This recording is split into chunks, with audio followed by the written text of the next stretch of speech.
A big question for this season of FPL is to go with Haaland or without him. Welcome to FPL Mate, my name is Dan, and yesterday I built a team with, so today we're going to see what you can build for your FPL team for the new season with all of that cash freed up by not going for Erling Haaland.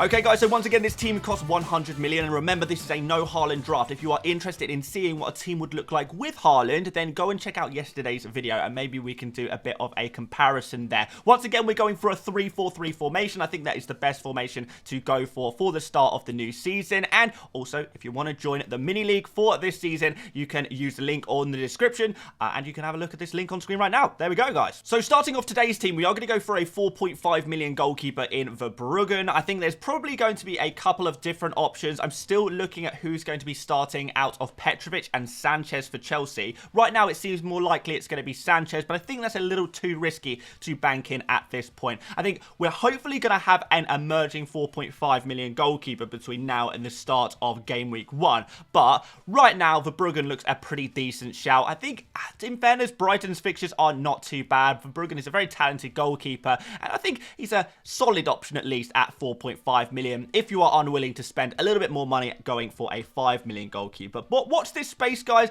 There will be lots of updates, twists and turns for this slot in the 4.5 million goalkeepers. Hopefully we can find a good one soon. In defense, guys, we still have Saliba because Arsenal's defense is just crazy good. I do think I prefer Saliba to the other Arsenal defenders, and I just think the fact that Arsenal's defense is so good, I look at certain fixtures, Aston Villa, Spurs in the opening four, and I actually think I trust Arsenal against any team. You know, I know Aston Villa did well against Arsenal last season, but in general, you look at this Arsenal defence and you think there's 2 out of 4 clean sheets guaranteed in this front 4 fixtures, and then even in the other 2, this Arsenal defence is just so good. Saliba also pretty decent for bonus points this season, nailed on for minutes. There's no rotation risk whatsoever. Some people are a little bit worried about Gabriel's minutes. Again, this season should be reasonably secure, but not 100%. As for Timber or, you know, Calafiori, if he comes in, though they are not going to be secure, guys. And Ben White, a little bit too expensive at 6.5. Can't really see him being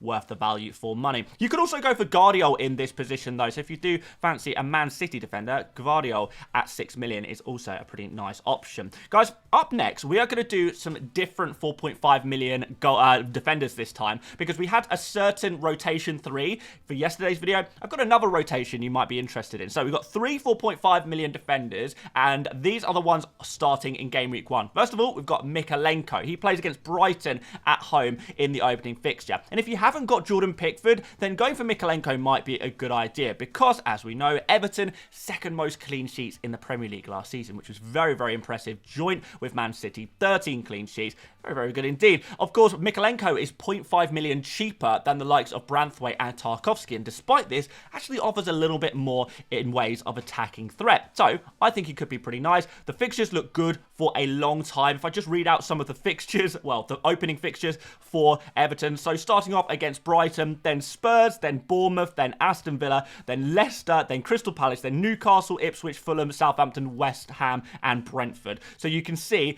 in this opening run for weeks and weeks and weeks and weeks, there's very, very few very difficult fixtures. The only difficult fixtures really are Spurs, Aston Villa and Newcastle. And because we have set up another 4.5 million defensive rotation that we've figured out, you're not even going to have to play Mykolenko during those difficult game weeks. You can just have him on your starting 11 for the easy fixtures and hopefully get loads of FPL points. We're going to finish off this defence with Anderson once again. I do still think Crystal Palace are a solid defence to go for. 4th best defence last season in the Premier League, 10 clean sheets, which is pretty nice. Prefer Anderson to Guehi, better attacking threat, better bonus points potential. We spoke about all of this yesterday. I do still think you could consider upgrading Anderson to a Munoz though, because Munoz, super attacking right wing back for Crystal Palace, looked really good when he signed in January under Oli Galasna, who has done wonders at Crystal Palace. So definitely wanting to go for some Crystal Palace players at least, and Anderson is one of my favourites to go for, really. Just in general, guys, I would say I think it is worth going cheap in the defense overall. Defenders scored lower points than ever last season. They just was not very many clean sheets to go around in the Premier League. That's mostly because there was a lot of goals scored. Also, there's going to be less bonus points available for defenders this season because they've changed the way the bonus point system works, and if defenders concede goals, it's going to be very difficult for them to actually score bonus points. So it's going to be harder than ever for defenders to score points, and therefore it makes sense to go a little bit cheaper here. So I know some people want to go for Trent, Guardiola and Saliba all in one team. I'm not really sure that's the way I'd like to play out this season because I think there's certainly trends towards defenders being less useful as fantasy assets. And you can get some decent defenders for 4.5 million this season as well, particularly if you rotate them well so they're always playing in a good fixture. But let's move on into the midfield, and we've got Mo Salah as our first midfielder. Well, if you haven't got Haaland, you've got to have Mo Salah in the team, surely. Great opening fixtures for Liverpool. They really do look very, very special indeed. And I would say Salah is the only nailed Liverpool attacker at this moment. We've got Gakpo, Darwin, Jota and Diaz. They're all going to be rotation risk for those other two positions in attack. One is going to play left wing, one is going to play striker. Even if, you know, one of them starts the first game, say Darwin starts the first game in the striker position, that doesn't mean he's going to play in the second game either. So there will be a lot of rotation among these other four forwards competing for just two positions. So Salah, you don't have to worry about any of that, which is fantastic. When you look at these other attackers for Liverpool as well, they all played international football over the summer.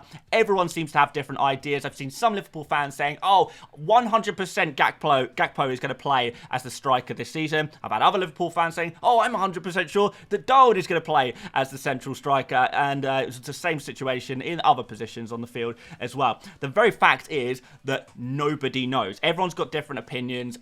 Even Arne Slot, the new manager, probably doesn't know yet who is going to be playing where, and even if they do play in a certain position, is that going to be permanent? Is there going to be some rotation in the team? So in FPL, going into a new season, why even risk it? There is no point in risking it when Salah is right there. Nice secure minutes, nailed on penalties, reliable for years, and may benefit actually from the new bonus point system as he takes a lot of shots on target. So Salah, there is no doubt about it for me, the second best FPL asset after Erling Haaland is probably going to be Mo Salah. There we go. He's absolutely fantastic. A little bit expensive, but if you don't have Haaland, then you may as well spend the money on Salah. It makes sense. And my question for you today, guys, is who would you rather pick for your FPL team, Salah or Haaland? If you could only have one, which one would you go for? Who is your preference at this present moment? I'm keen to know. If you are enjoying this video, guys, by the way, make sure you do like and subscribe for more. We are uploading FPL content every single day to give more opinions, more perspectives, and hopefully a bit of entertainment value as well. Palmer is the next player in the team, a 5.5 million price increase from last season. Can we believe that it was only 5 million last year? Now he's 10.5. Of course, 9 penalties last season really did boost his numbers, but he's still got 13 open play goals and 13 assists, which is really impressive.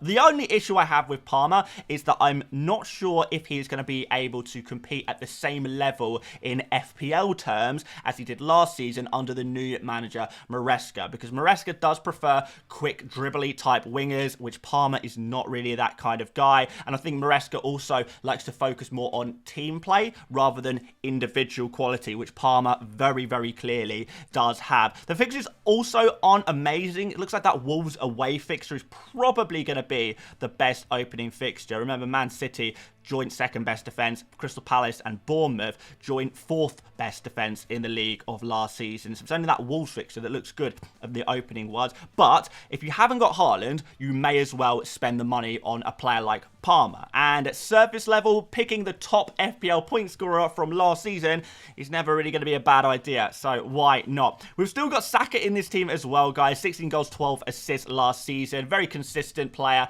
every year. We know what we've got from Saka at this point. He's no longer a young player on the scene ripping up trees. No, we know what we've got. We've got a player who's going to get you 15 plus goals per season, 10 plus assists per season as well, which is very, very good for FPL. And if he continues to improve, maybe we get even more. You get penalties from him as well, which is very, very useful. And I think he's going to be one of the biggest beneficiaries of the new bonus point system as well, because he's always getting fouled and he takes a decent amount of shots on target as well. Star player in a strong team. Some people would prefer to go for Havertz as their Arsenal attacker, but I like Saka more. If you can choose one of Saka and Havertz and you can afford to go for Saka, then that is the place I would go. Gordon completes the midfield. Very, very good season from him last season. He is another hopefully nailed on Newcastle attacker with great opening fixtures. But you could also go for like an Eze at 7 million in this position, or an Nkunku at 6.5 if you don't mind doubling up on the Chelsea midfield, and then use that money to upgrade your defence or your goalkeeper, or maybe even your bench if you want to play it that way. Let's move up front, guys. Ollie Watkins had a phenomenal season last year. 19 goals, 18 assists. Now, I do worry a little bit about the sustainability of the assists, because a lot of them were either penalty assists or maybe a little bit fortunate, and he massively overperformed his expected assists for the season. Goals, not so much concern. He is very much a great goal scorer, but I do think I prefer Isak pound for pound. If you were going to choose one of these 8.5, 9 million forwards, I would prefer to go for Isak over Watkins. But if you're not going for Haaland, you would have already maybe had Isak in your team as one of the first players on your team sheet. Watkins is the natural go-to replacement for a Haaland if you're looking to downgrade and save yourself 6 million there to upgrade other areas of your team. Also, Watkins could be on penalties. I don't want to say definitely, because it could also be McGinn. Of course, Watkins has missed 5 of the 9 penalties he's actually taken in his career, which is maybe not so great, but there's not really too many options in the Aston Villa team for decent penalty takers now that Douglas Luiz has left the club. Maybe Watkins will be looking to step up, practice his penalties, and look to build on his amazing goal-scoring record from last season. Don't see why not. We spoke about Isak a second ago. He is going to be in this team as well. He's one of the first players on my personal team sheets when I'm building fantasy teams for the new season, because I think that 8.5 price tag is just a joke. No European football, penalties, 21 goals last season, which is really, really good. Despite the fact he actually played less minutes than Watkins, he managed to outscore Watkins in terms of those goals, and goals are where your forwards get you your points, don't they? In fact, Isak actually got better points per start than Watkins. So if both Watkins and Isak start in the same game week, it's likely that Isak will be scoring more points despite being slightly cheaper. So love this pick a lot. And we're going to complete the front line with João Pedro once again. We know him by now as the bargain of the year. FPL have made a huge mistake by pricing him so cheaply at 5.5, because he is just worth so much more than that. It's just an absolute joke of a price. So